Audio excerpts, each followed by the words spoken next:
Forum Diskusi Grup atau FDG bersama unsur elemen pemerintahan Kabupaten Sukabumi diantaranya Abdesi dan Fuarada Nusantara digelar di Aula Kejaksaan Negeri Kabupaten Sukabumi pada Jumat 9 Desember 2022 sore. Menurut Ketua Harian Parada Nusantara Heri Kurniawan, pihaknya menyambut langkah-langkah Kejaksaan Negeri Kabupaten Sukabumi mengadakan forum diskusi di peringatan Hari Anti Korupsi dan bisa menjadi barometer bahan untuk bisa melaksanakan ketatanegaraan dan pengelolaan anggaran pemerintah yang bebas dari korupsi.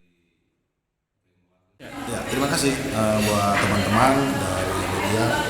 Kita sangat menyambut bagaimana langkah-langkah yang dilakukan oleh Kajari dan dari pihak KPH berkaitan dengan Hari Anti Korupsi sebelumnya, bahwa kita pun berharap dengan adanya kegiatan ini menjadi satu barometer bahan bagi teman-teman, khususnya para kepala desa yang berada di organisasi APC ini lebih paham bagaimana menggunakan ataupun melaksanakan kegiatan-kegiatan anggaran yang dari pemerintah, biar nanti kita tidak terjerat dengan apa yang dijadikan momok hari ini berkaitan dengan korupsi.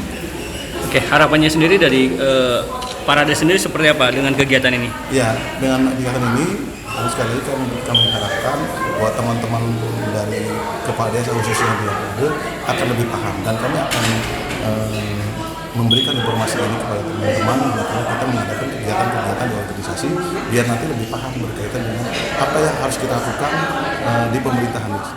Dengan adanya forum diskusi grup dengan kejaksaan ini diharapkan ke depannya para kepala baik yang tergabung di organisasi Parada Nusantara dan Abdesi bisa lebih paham apa yang harus dilakukan dalam menjalankan pemerintahan di desa. Dari Cibadak, Kabupaten Sukabumi, Muhammad Ujang Heriaman melaporkan untuk Dinamika.